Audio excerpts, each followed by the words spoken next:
내가 이 마음 챙기는 공부인데 대영처경과 그 주석서 공부입니다. 보자. 252페이지 할 차례죠? 네. 삼매의 깨달음의 구성요소. 네. 정각지에 대한 얘기입니다. 정각지는 이와 같이 일어난다. 비구들이요. 사마타의 표상과 산란함이 없는 표상이 있어. 거기에 근원적으로 마음의 잡돌이 하기를 마음에 채우면 이것이 아직 일어나지 않는 삼매의 깨달음의 구성 요소를 일어나도록 하고 이미 일어난 삼매의 깨달음의 구성 요소를 느리고 더 세게 만들고 수행을 성취하는 자양분이다. 이제 삼매를 하는 마음의 고요함인데 마음의 고요함이 어떻게 생기느냐면 한 대상에 이제 집중을 해야 되거든요. 한 대상에 집중을 해야 되는데 집중하려면 이미지가 필요합니다. 그래서 이제 표상이란 말을 써요. 예를 들어서 얘기하면은 아주 좋은 흙을 원판을 만들어 가지고 1m 앞에 딱 두고 한번 보고 눈을 감고 그 이미지를 떠올리는 거죠.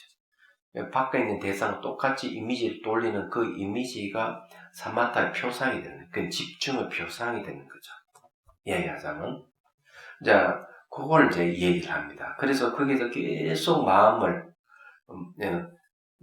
거의 집중하는 거예요. 집중하는 것이 내 마음에 잡돌이 한다. 이렇게 얘기하는 거예요. 그러면 이제 마음의 고요함이 생긴다. 그죠?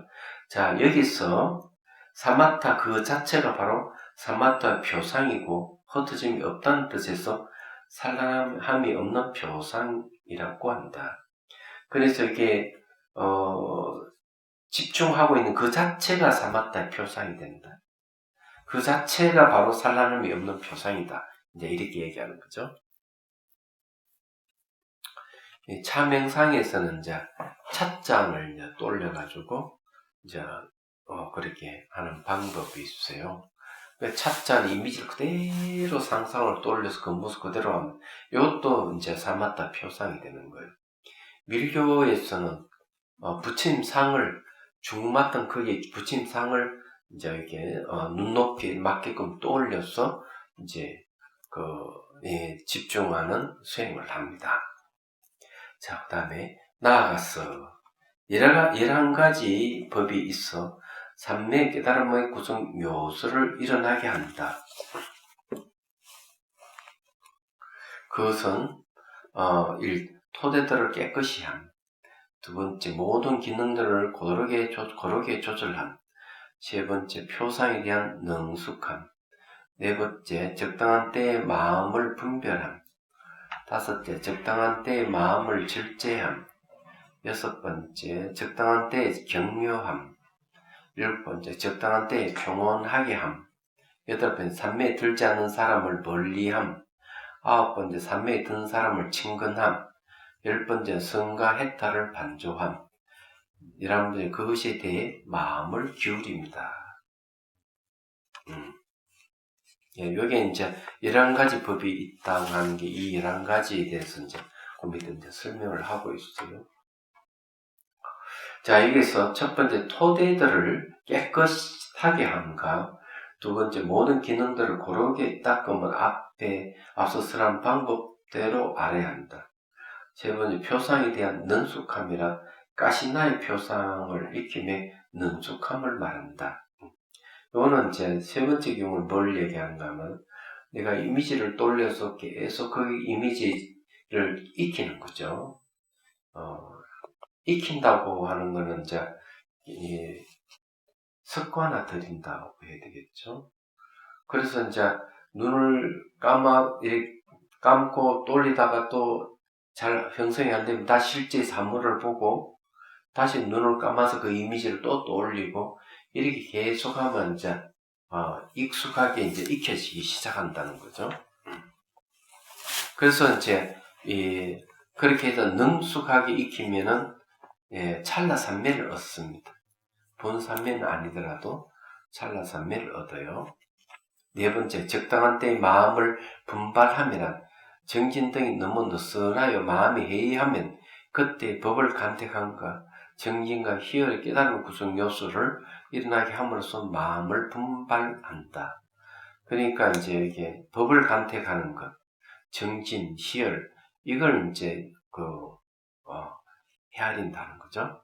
근데 왜 이런 말을 하느냐 하면, 한 대상에 집중해서 삼매를 얻는 이것은요, 사람이 게을러져요. 마음이 게을러집니다. 그래서 이제 여기서도 이렇게 한 대상에 계속 집중하면 게을러지고 이러기 때문에 이 게으름을 갖다가 막기 위해서 여기서 간택하 나가는 지혜를 얘기하는 거죠. 정진하는 것은 희열이 깨달은 구성 요소를 일어나게 해서 이제 그런 게으름을 물리친다, 이렇게 보면 되는 겁니다. 다섯 번째, 적당한 때에 마음을 절제함이란 정진을 시작함 등으로 마음이 들떠 있을 때 편안함과 산매와 평온의 깨달음의 구성 요소를 일어나게 함으로써 절제한다.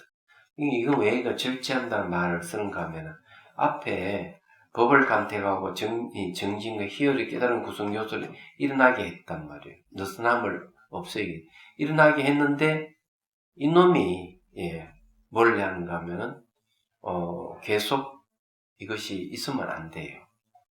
이것이 이제 마음을 분발시켰단 말이에요. 마음을 분발시켰으면 다시 이걸 절제해야 돼요. 절제해야 되기 때문에 이제 정진했을 때, 들떠 있을 때 편안함과 산매 평온함을 다시 이제 생각을 해서 요걸 이제 들뜨는 걸 딱 절제하는 거예요. 그래서 요건 좀 잘 알다시피 4번과 5번은 서로 연동되는데 반대되는 걸 이제 얘기를 하죠. 그러면 이런 이야기는 그럼 대성의 논수에는 없느냐 하면 있습니다. 대성의 논수에 있는데, 그게 이제 대성귀신론에 보면 이제 그것이 있어요. 대성귀신론에서는 이제 뭘 얘기하는가 하면은, 그것도 똑같이 이제 대상이 집중하는 게 느슨해지고 이러면은 이제 느슨해지는 게 있고, 그 다음에 바깥 대상이 마음이 들뜬 게 있고, 이런 게 있는 거예요. 그러면 마음이 바깥에 들뜨게 되면은 이 삼매에 대한 공덕을 생각을 해라, 이런 거죠. 그 다음 지나간 무상에 대한 법문을 생각하고, 그러면 바깥에 들뜬 게 안으로 착 땡기는 거죠. 예. 마음이 착 땡기면, 너무 땡겨버리면은 또 이게 안 되는 거야. 너무 땡긴 것을 좀 또 늦춰줘야 되는 거예요, 이게. 그런 게 있는 거죠. 여기서도 이제 뭘 얘기하는, 마음이 깔아앉으니까 확 이렇게 다시 분발하게 해놓고, 너무 분발에 들뜨니까 다시 앞으로 또 안으로 딱 절제하는 방법이 비슷한 거예요. 이야기하자면. 그래서 이런 거는 이제 우리가 기억해 둘 필요가 있다. 예. 자, 그래서 이제 이런 얘기네. 그 다음에 이제 여섯 번째도 이제 비슷한 싶은데, 적당한 때 격려함이란 통찰지, 지혜의 활동이 둔하거나 혹은 고요한 함의 행복을 얻지 못하여 마음이 맥이 풀렸으면 8가지 두려움을 가져올 원인을 반조하면서 자극을 주어야 한다. 그러니까 이 적당한 때의 그 격려함이라 하는 게 이게 이제 그런 거예요. 왜 이게 격려해야 되느냐 하면, 이게 지혜 활동이 둔해집니다. 말하자면 맥이 풀려가지고 그냥 이렇게 있으면은 느슨하잖아요. 느슨하기 때문에 자극을 줘야 된다. 이게 자극을 주는 게 뭔가 하면, 여기서 8가지 두려움을 가져올 원인을 반조해야 된다. 그러면은 이제 자극을 받지. 그 원인이라는 게 태어나고 늙고 병도 죽음의 4가지와 안 좋은 악체의 고통, 5번째이고, 그죠? 생로병사 4개니까 악체의 고통만 5번째고, 과거 윤회의 뿌리한 고통, 미래 윤회의 뿌리한 고통, 현재의 고통, 현재 음식을 구함에 뿌리한 고통이 그들이다. 그렇게 하면 이제 이 5개에다가 3개를 더 보태면 8가지가 되겠죠. 그래서 여기서 8가지 두려움이라는 말을 쓰는 겁니다. 그리고 삼보의 공덕을 생각함으로써 청정한 믿음을 일으킨다. 이것을 일러 적당한 때에 격려함이라고 합니다. 그럼 왜 격려하게 하는가? 이것도 이제 여기 서로 연동이 되어 있어요. 자, 보십시오.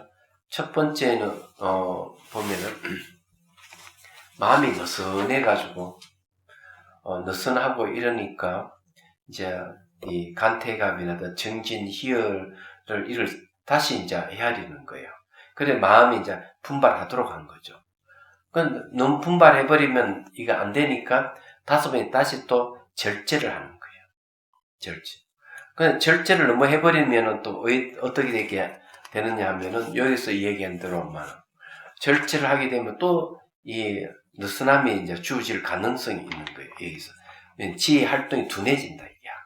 지혜 활동이 둔해지니까 이번에 다시 또 여기 8가지를 반조하도록 또 하는 거예요. 그래서 여기 서로 연동이 관계를 가지고 있어요. 관계를 갖고 있으니까 요거는 잘 이해를 하셔야 돼요. 자, 7번째 적당한 때에 평온하게 함이란 것은 그가 바란 수행에 이르게 되어 마음이 게으르지도 않고 들떠지도 않고 맥이 풀리지도 않고 대상이 고르게 일어나며 사마타의 과정이 들어있을 때 그는 분발하게 하거나 절제하거나 격려하는 데 관심을 갖지 않는다.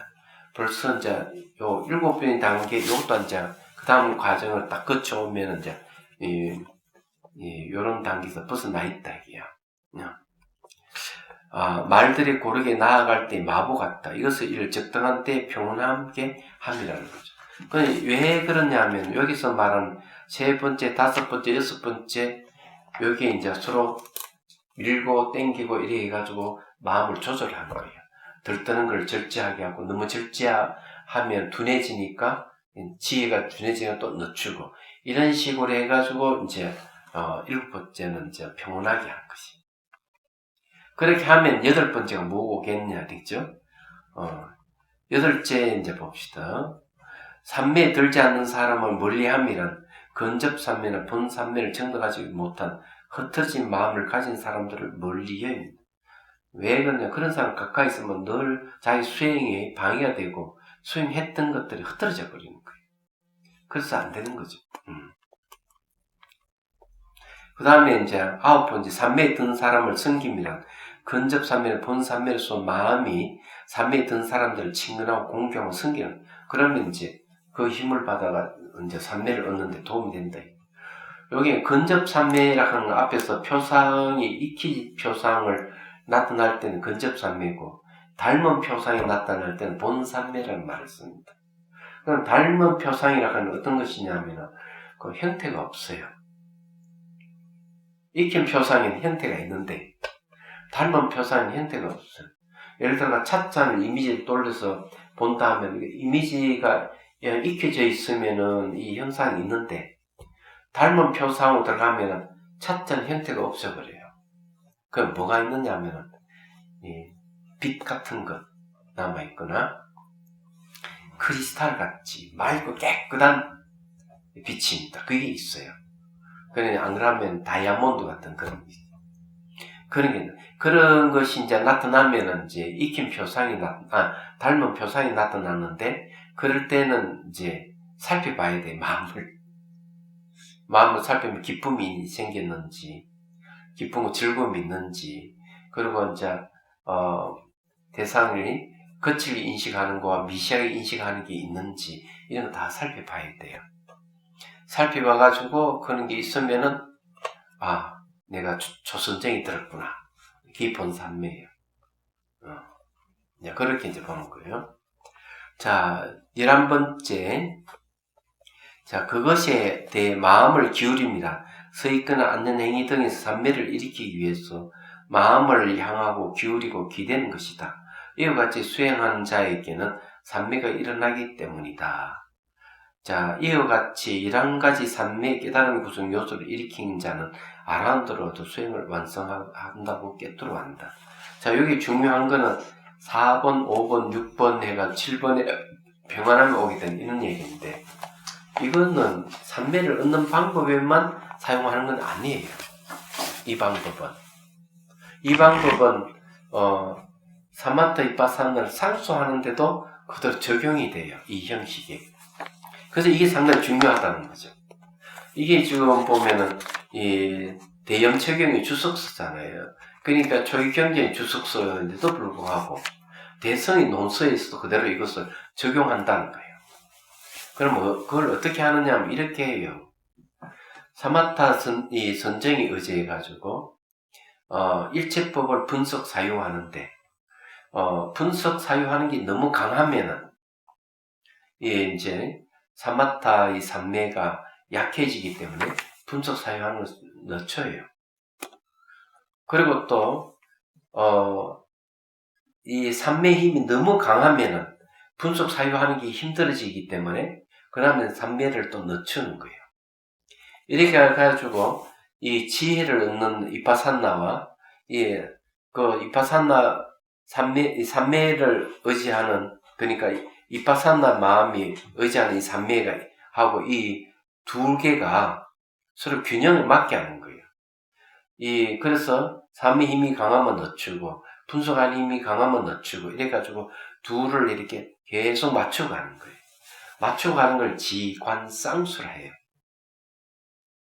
그래 맞춰가다가 사유할래야 할 수 없는 경지에 이제 이르게 돼요.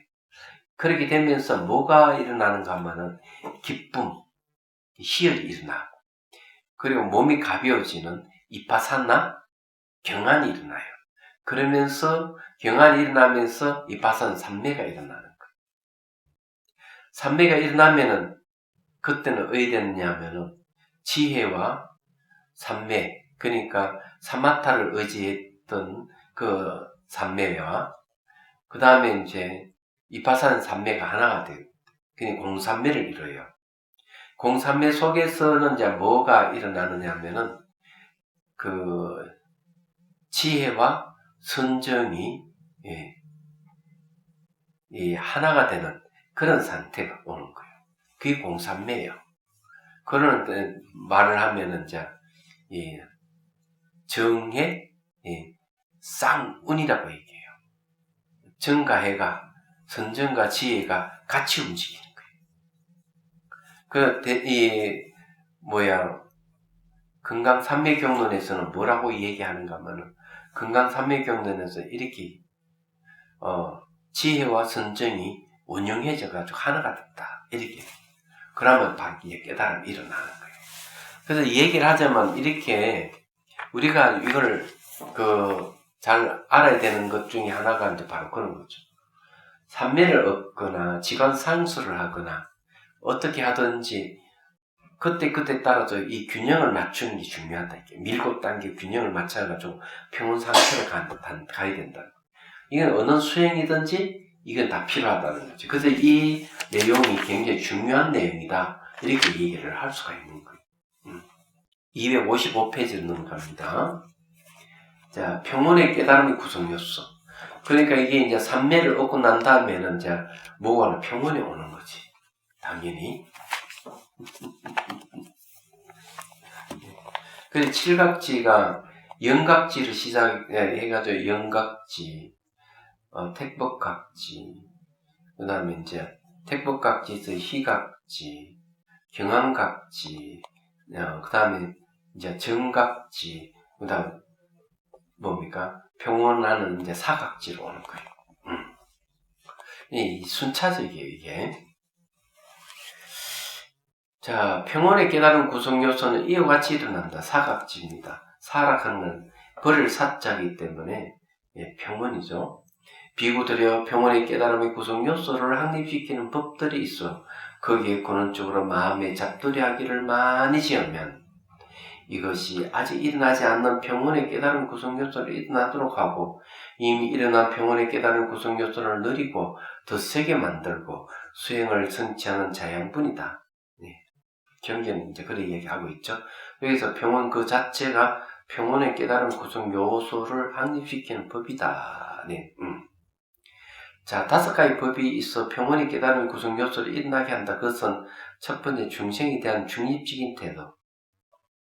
야, 이거 상당히 중요해. 중생에 대해서 중립적인 태도를 가지는 것은 내가 평온한 상태를 유지하는 방법 중에 하나예요. 그럼, 왜냐하면 사람은 내가 좋아하는 사람과 싫어하는 사람이 있어서, 자, 편차를 두거나 이런 중립적인 게 아니에요. 어떤 동물을 좋아하고 어떤 동물을 싫어한다 하는 게 중립적인 게 아니에요. 그러면 평온 상태를 가지는 게 쉽지 않는 겁니다. 왜냐, 내가 마음을 쓰는 것 자체가 내가 수행하는데 영향을 준다는 얘기야.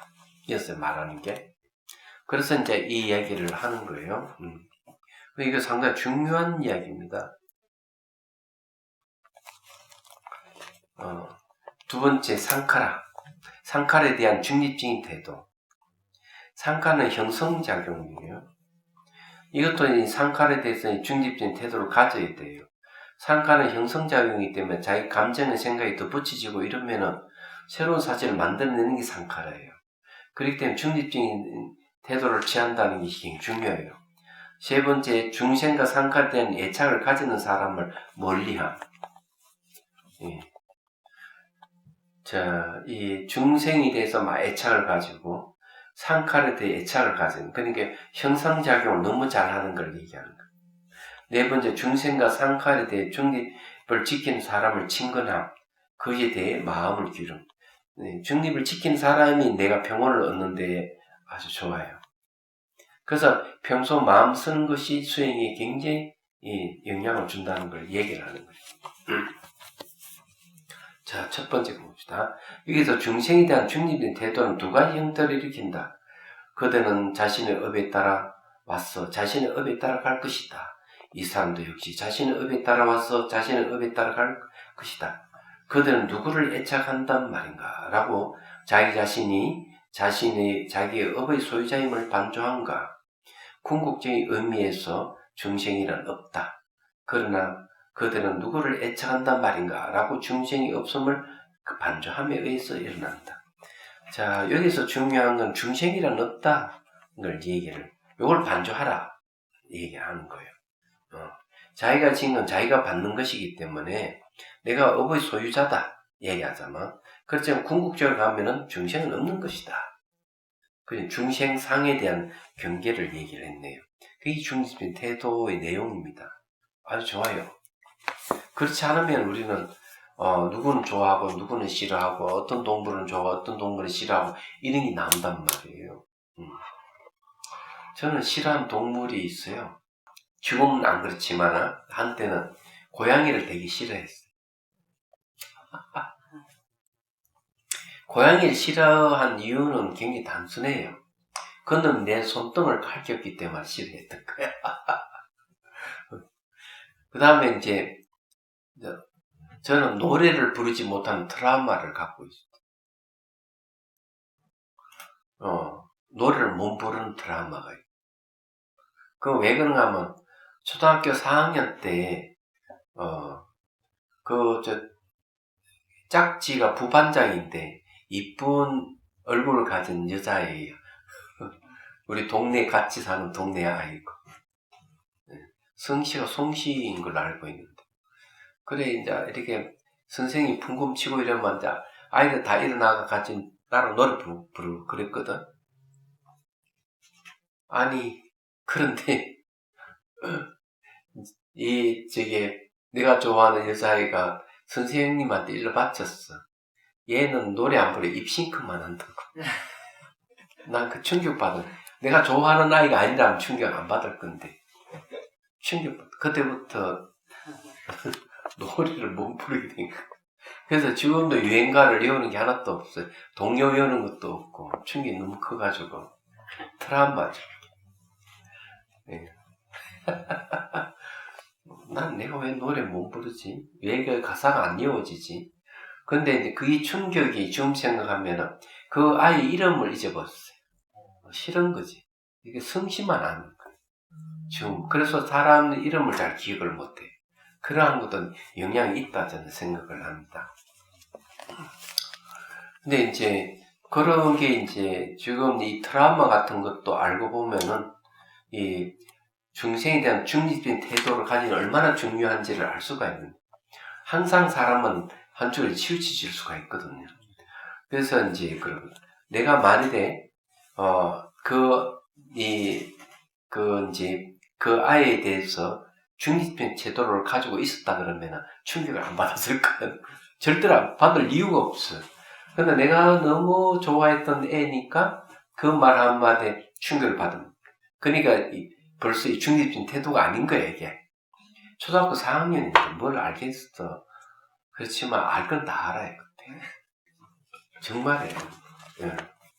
자, 그래서 하는데, 두 번째, 상카라에 대한 중립된 태도는 두 가지 형태로 일으킨다. 이 옷은 점점 색깔이 변하고 낡아서 발 닦는 걸레가 되었다가 막대기 끝으로서 버려야 할 더러운 것이 될 것이다. 자, 이거는 이제 뭘 얘기하는가 하면 옷에 대한, 옷이 자꾸 낡아가지고 결국 와서 버리게 된다는 거죠. 그런데 만일 이것의 주인이 있다면 이것을 이어같이 없어지도록 내버려 두지 않을 것이다 라고, 이어같이 주인 없음을 반주하고 이것은 오래 지속되지 않고 일시적인 것이다 라고, 이어같이 일시적임을 반주함을 통해서 길러진다. 어복에 대해서처럼 이 방법은 바로등에 대해서도 적용되어야 한다. 자, 여기 이제 상칼에 대한 중립적인 태도를 얘기하는 건 뭘 이야기하는가 하면은, 상칼의 특징은 뭔가 하면 항상 결합할 수 있는 힘을 갖고 있는 결합. 그래서 말 한마디 하면 그거에 대해 자기 감정을 생각도 붙여서 결합하고 이렇게 하는 거예요. 근데 이런 이 형성작용을 이렇게 중립시킬 수 있는 방법이 뭐냐면, 대상이 매수만 변한다, 이게야. 옷 같은 것도 지금 화려하고 막 그러다가 점점 나중에 색깔도 변하고 더러워진다, 이게야. 이렇게 이제 딱 생각하게 되면은 이놈 상카라가 제지가 되는 거예요. 제어가 되는 거예요. 이야기하자면. 그리고 이제 마지막으로 제어하는 방법입니다. 이거 주인이 없어. 이런 거. 이 옷이라 하는 거는 이 옷의 주인이라 하는 게 없어. 하고 이 반주하는 거죠. 이게 멋진 방법입니다, 이게. 예. 아주 멋진 방법이에요. 제가 보기에는. 상카를 제어하는. 그럼 이 방법에는 하나는 뭔가 무상 관찰이 들어가고 무화가 들어가 있어요, 이게. 여기. 무상과 무화가 들어가 있습니다. 이 제어하는 방법에. 그래서 이런 주인 없다고 하는 거는 무화를 얘기하고, 그 다음에 계속 변해간다 하는 거는 무상을 얘기하는 거죠. 그래서 의백에 대해서도 이와 같이 방법이 이 바로에 관계된 것도 그렇게, 가사 바로 자기가 갖고 있는 물건에 대해서 또 사람에 대해서도 이렇게 하면 그만 상카라가 여기서 말하는 중립적인 태도를 갖는 거예요. 멋져요. 야, 그래서 항상 논설을 봐야 되지, 경전만 갖고 하면은 이 정확한 뜻이 잘 안 드러날 수 있고 자기 사견이 들어갈 가능성이 있기 때문에 달라이 라마 스님도 그런 경전만 가지고 강의를 하면 안 된다. 왜? 자기 사견이 들어갈 수 있기 때문에 항상 옛날에 큰 스님들이 얘기했던 것을 근거로 해서 자기가 이 잘못된 견해를 피력하는 것을 항상 경계해야 된다. 이렇게 얘기를 하는 거예요. 그래서 우리나라의 강당에도 경전만을 교재를 안 써요. 금강경을 교재를 안 쓰고 금강경 오가해를 쓴다. 운각경을 교재를 안 쓰고 운각경 하모해를 이렇게 하는. 능경도 그 능경은 교재를 쓰지 않아요. 능경에 대해서도 그 주석서 항상 이제 같이 보는 거예요. 근데 이게 이제 올바른 태도다 하는 거죠. 그럼 이게 또 보면은 뭔가 하면은 여기서는 대염체경 주석서잖아요. 그 염체경 그냥 보면 이게 뭔 뜻인지 모르지만은 주석서를 딱 읽어보면 뜻이 확연히 드러나는데 어떻게 해야 된다 그는 알 수가 있는 거죠. 이게.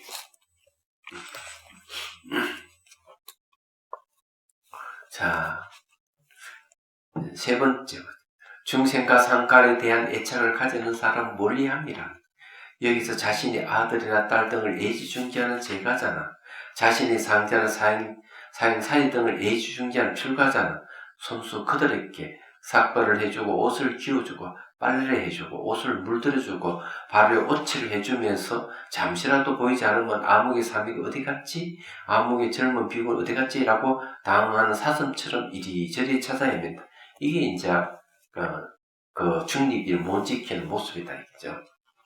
다른 사람이 삭발등을 위해서 잠시 암흑에 좀 보내주십시오 라고 청하면 우리는 그에게 자기 일도 하지 않게 하는데 그들은 그를 데려가서 피곤하게 할 작정이요? 라고 보내지 않는다. 이것은 중생에 대한 애착하는 것이다. 예. 그래서 앞에 제가 사람이나 동물이나 대해서 항상 중립을 지켜야 되지 애착하지 안 된다. 그렇죠?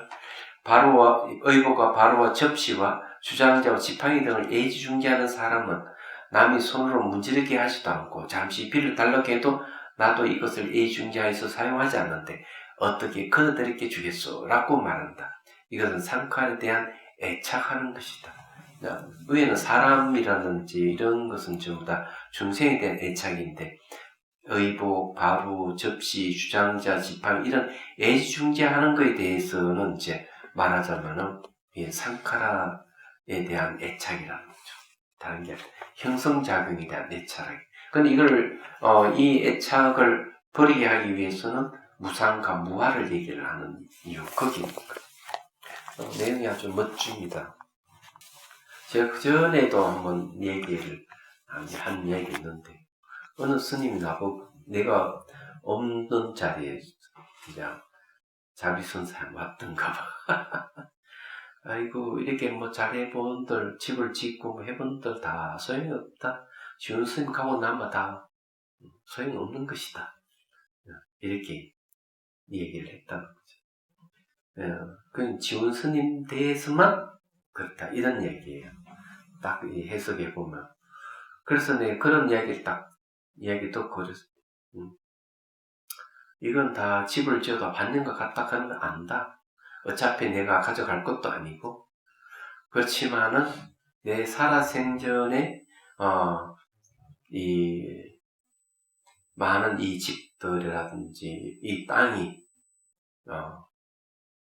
통해 가지고 불법을 널리 전하고 많은 사람들이 부처님 법에 대해 이익을 얻는다면 그것은 족하다. 내 죽고 난 뒤에 할 사람들이다. 그런 얘기를 했죠.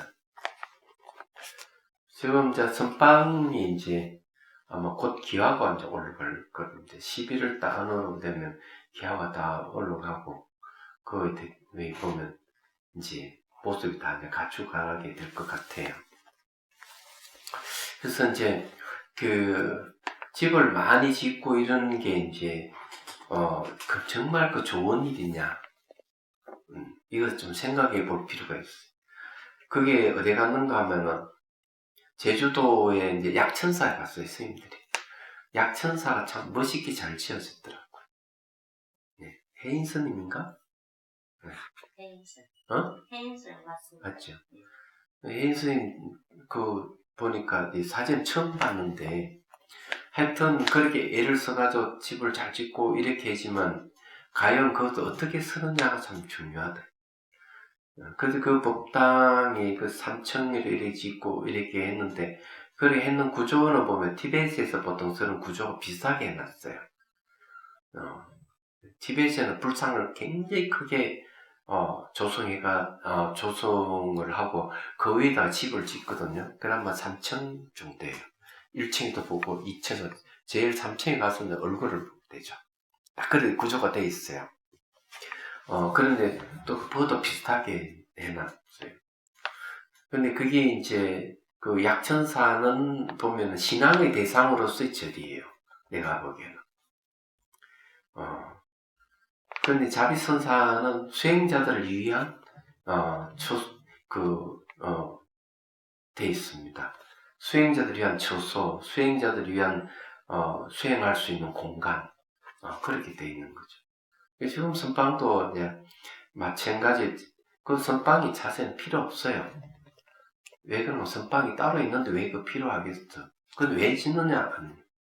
초기 불교 스님들이 오물 해가지고 이제 그걸 강당으로 쓰게 됩니다.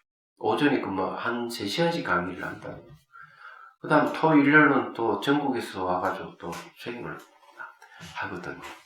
말하자면 프로그램에 따라서. 그렇다면 실제로 수행하시는 분들이 늘 수행할 수 있는 공간이 사실 없게 되는 일이 벌어진 거예요.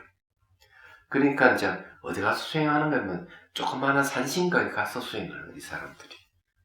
그러면서 이제 선방을 치다 24시간 365일 방해받지 않고 수행할 수 있도록 이렇게 이제 사람들이 얘기를 한 거죠. 그건 그 말에 일리가 있다는 생각하고, 평소에 내가 꿈꾸던 게 뭔가 명상 마을을 만드는 선방을 중심으로 해가지고 그 밑에다가 수행하시는 분은 집을 짓고 살면서 수행할 수 있도록.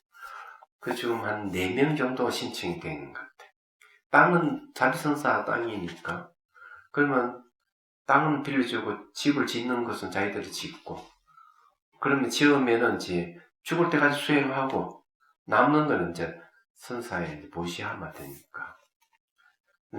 대개 이제 이 집을 한 채 지으는 거, 한 호를 지으면, 이동식 집 지으면은 3천만 원에서 5천만 원 사이에요. 이야기하자면. 그래서 이제 그렇게 되는데, 이제 내 생각에는 시간이 지나면 한 사람 한 사람 나중에 이제 집을 짓게 되지 않을까 이런 생각을 하게 돼요. 그 목수도 스님이 추천한 목수인데 아주 베테랑 목수, 이제까지 그냥 경험이 아주 풍부한 목수예요. 그래 다락이 이제 필요하다. 30평 선방에 고에 다락까지 넣으면은 60평을 쓸 수가 있어요. 잘 생각해 보면. 그런데 얘기 딱 하니까 그건 이제 원래 그 설계하시는 부분들은 다락은 좁아서 못 쓸 건데요. 이렇게 하는데 목수는 딱 들어가 가능하대. 오케이. 그 딱 지었는데 깜짝 놀랐어요. 대웅전식으로 집을 지은 맛배지붕이 다락까지 집어넣은 다락을 30년 다 쓸 수 있도록. 그러니까 아름드린 나무를 다 내가지고 엄청난 상상할 수 없는 나무들을 가져와가 했는 거예요. 그리고 이제 이마탄 높이를 2개 다 엎쳐 해버리니까 그 안에 공간이 나온 거죠. 일어서서 위에 안 닿을 정도. 그래서 이 창의성이 있는 목수구나. 어쨌든 이제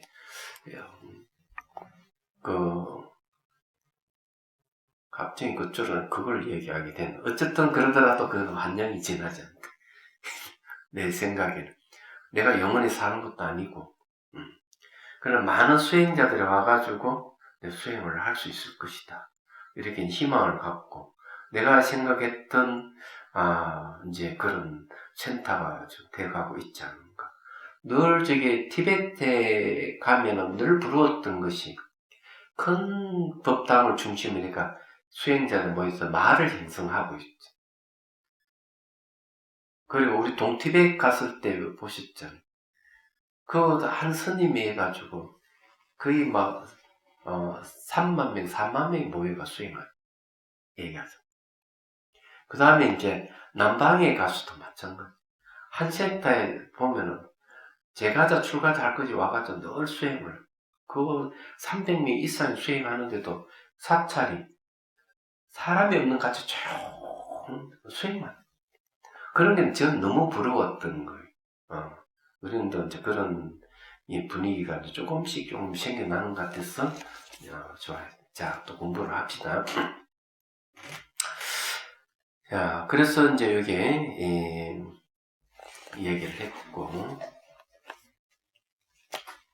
세 번째 요건 다 했죠. 자, 네 번째 257페이지요. 이 두 가지 토대에 대해서 중립적이고 무관심한 자를 중생과 상칼에 대해 중립적이라고 합니다. 그러니까 중생과 상카라에 대해, 상카라가 토대가 되는 건데, 이게 이제 중립적으로 돼야 된다는 거죠. 이처럼 평온의 깨달음의 구성 요소는 이러한 중생과 상칼에 대한 애착을 가지는 사람을 멀리 열 때도, 중생과 행위에 대해 중립을 지키는 사람을 칭언할 때도 일어나고, 서거나 앉는 등에서 평온을 일으키기 위해서 마음을 향하고 기울이고 기댈 때도 일어난다. 자, 이 내용은 결국 일상생활 습관이 상당히 중요하고 생활 습관이 그대로 수행에 그대로 영향을 준다는 걸 얘기를 하고 있는 거죠. 자, 이와 같이 5가지 병원의 깨달음 구성 요소를 일으킨 자는 아라함도를 얻어 수행을 완성한다고 꿰뚫어한다. 자, 16-3 경문입니다. 자, 이와 같이 안오를 법에서 법을 관찰은 머문다. 그는 세상에 대해 아무것도 움켜쥐지 않는다. 비구들의 이와 같이 비구는 7가지 깨달음 구성 요소들의 법에서 법을 관찰하며 머문다. 자, 이제 7가지 이제 구성 요소에 대해서 이제 공부를 다 했네요. 다 했는데, 이제, 예. 자, 염각지, 택벽각지, 정진각지가 있네. 그 다음 희각지, 경안각지, 정각지, 사각지. 예. 이렇게 해가지고 총 7개입니다. 그 요거는 순서가 뒤바뀌면 안 돼요. 순서가 딱 맞게 돼. 순서에 따라서 수행 경계가 나타나는 걸 이야기를 하고 있습니다.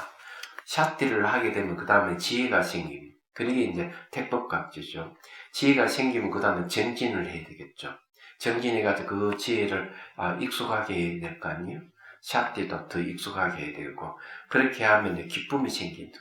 기쁨이 생기면은 그 다음에 몸과 마음의 경안이 일어나고, 경안이 일어나면은 그 다음에 마음의 고요함, 산매가 일어나고, 산매가 일어나면 이제 사각지 모든 걸 이제 평온한 상태를 들어간다. 이제 이렇게 얘기를 하고 있는 거죠.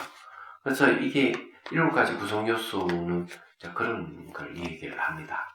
그래서 여기서 7가지 구성 요소에 대한 얘기 그런 거죠. 법에서 법을 관찰하며 머문다. 그죠? 자, 이와 같이 안으로라는 것은 이와 같이 자신의 7가지 깨달은 구성 요소들을 파악하거나 혹은 남의 7가지 깨달은 구성 요소들을 파악하거나 혹은 때로는 자신의 7가지 깨달은 구성 요소들을 때로는 남의 7가지 깨달은 구성 요소들을 파악하고 그 7가지 깨달은 구성 요소들인 법에 대하여 법들을 관찰을 머무는 것을 말합니다. 이때 법이라는 현상을 얘기합니다. 물질적인 현상이든 정신 현상이든 다 그 현상을 얘기를 하는 거고 7가지 구성 요소들 자체가 전부 다 법으로 보면 현상으로 보는 겁니다. 그렇게 보면 이해가 될 거예요. 네, 수행할 때 보면 이런 게 나타나면 이게 이제 영각지구나 이건 택법각지구나 이렇게 탁탁탁탁 이렇게 그걸 알 수 있어. 그리고 수행이 잘 될 때 계속 정진하고 싶은 마음에서 정진각지구나 기쁨이 생기면 이게 희각지구나 이렇게 판단하시면 돼요. 자, 여기서 일어남과 사라짐은 깨달음의 구성 요소들의 생김과 소멸을 통해서 알아야 한다. 자, 이게 이제 일어남과 사라짐은 어떻게 파악해서 아느냐? 깨달음 구성 요소들의 이 생김과 소멸을 통해서 안다. 이랬어요. 쉽게 말해 깨달음 구성 요소를 통해 가지고 일어남과 사라짐을 제대로 이제 파악한다 이런 얘기예요. 그러면 7가지 구성 요소를 통해 가지고 일어나고 사라짐을 파악을 하면 제대로 파악이 되겠죠. 그래서 수행자들의 특징은 어떤가 하면은 둔한 사람이 있고 청명한 사람들이 있어요. 그래서 이 둔한 사람들은 일어나고 사라짐을 계속 보면서도 일어나고 사라짐 그 외에 이해가 생기질 않는. 일어나고 사라지면서 그냥 끝나. 그런데 청명한 사람은 일어나고 사라짐을 관찰을 했을 때 거기서 다양한 이해가 생기는 거예요. 다양한 지혜가 생기는 거예요. 그래서 청명한과 우둔한 사람의 차이는 거기에 일어납니다. 그래서 여기는 특히 이제 칠각지를 통해 가지고 일어나고 사라짐을 파악을 한다는 얘기를 하고 있죠. 자, 258페이지. 이 외에는 앞서서란 방법 같다. 단지 여기서는 7가지 깨달은 구성 요소들을 파악하는 마음 챙김이 괴로움의 진리이다. 이렇게 구문을 분석하는데 7가지 깨달은 구성 요소를 파악하는 비구에게 이것은 아람까지 되는 출구가 된다. 나머지는 앞에 쓰는 것과 동일하다. 자, 7가지 구성 요소를 깨달은 7가지 구성 요소를 파악하는 마음 챙김이 있는데 이 용어가 잘 안 맞아요. 이것도 파악하는 샷디라는 말 용어를 쓰든지 알아차림이라는 용어를 쓰는 게 좋다 이런 생각이 이 깨달음의 진리다 이랬어요. 이 샤티 하는 것 자체가 항상 그 고제에 속합니다. 고제. 그냥 깨달음 진리란 말은 고제입니다. 고성제를 얘기하는 거예요. 예. 자, 네 가지 성스러운 진리. 이제 사성계에 대한, 사성계도 법입니다. 다시, 이제 경전입니다. 다시 비구들이요. 여기 비구는 내가 이 성스러운 진리 법에서 법을 관찰하며 머문다. 비구들이 어떻게 비구가 네 가지 성스러운 진리 법에서 법을 관찰하며 머무는가? 여기 비구는 이것이 괴로움이다 라고 있는 그대로 깨뜨려 안다. 이것이 괴로움이 일어납니다 라고 깨뜨려 안다. 괴로움이 일어나면 이제 집성제를 얘기합니다. 이것이 괴로움의 소멸이다 라고 하는 있는 그대로 깨뜨려 안다. 이거는 이제 멸성제는 이것이 괴로움의 소멸을 인도하는 도닦음이라고 그대로 깨뜨려 안다. 이거는 이제 팔정도를 얘기하는 거죠. 도성제를 얘기합니다. 그래서 이게 일어나고 사라짐이라고 하는 게 뭔가 하면은 바로 이제 이 고성제, 집성제를 얘기를 하는 거예요. 일어나고 사라짐. 근데 이게 소멸해버리면은 이제 그럼 이게 언제 소멸하느냐 이게 끊임없이 일어나고 사라짐이 일어나는데 모든 현상들이 정신현상이든 물질에서 끊임없이 일어나거든요. 선천적으로 일어나요. 이게. 그래서 이 바산나에서 이제 보면 18단계죠. 9번째 단계에 보면 이제 되돌아보는 지혜가 생겨서 10번째부터 이제 제대로 이제 무상고 무아의 지혜로 보기 시작, 현상을 보기 시작하거든요. 그렇게 하면은 이제 11번째, 12번째쯤 가면 이제 제 기억으로 이 지속적으로 일어나는 이제 이 현상들 너머로 가버려. 안 일어나. 말하자면.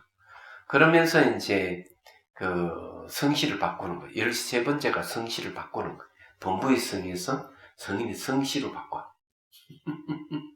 그리고 이제 14번째, 15번째는 안 일어나. 16번째 열반이에요.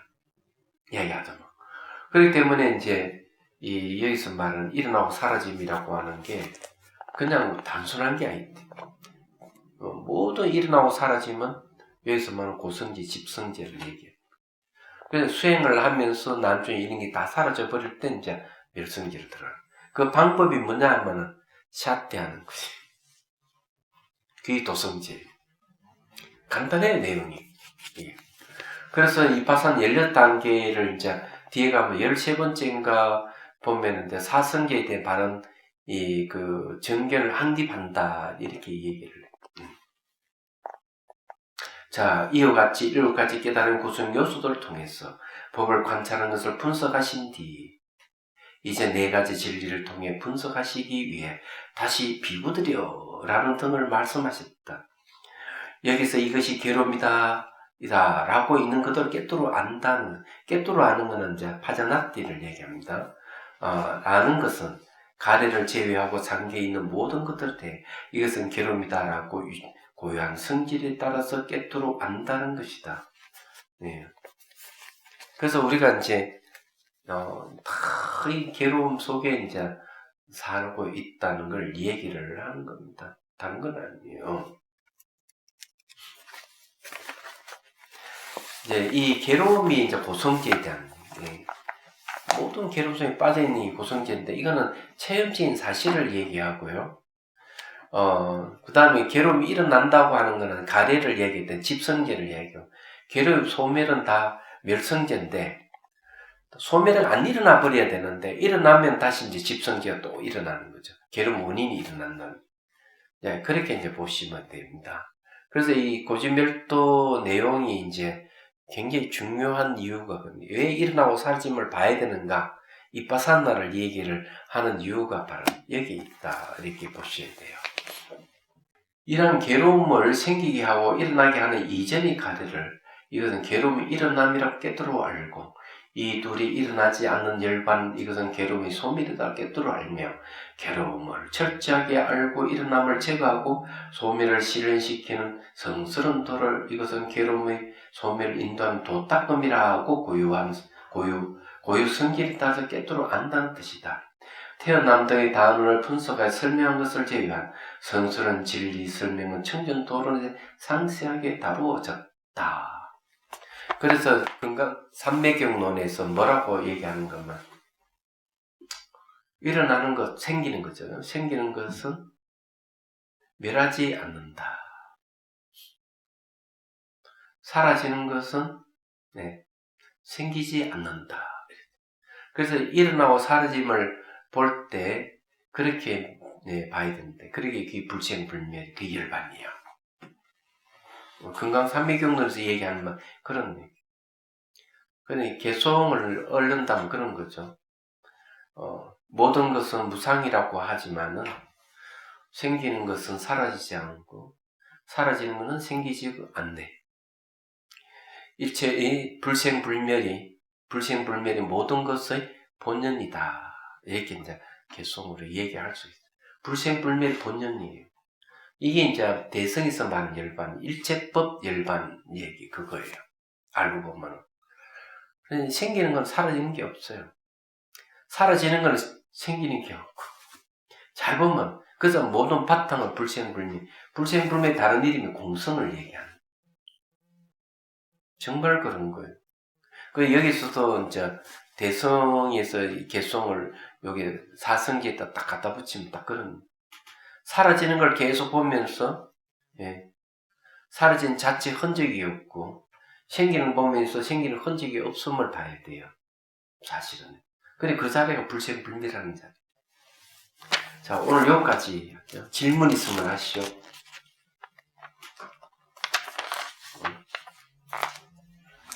없지? 네. 죽비 치시오.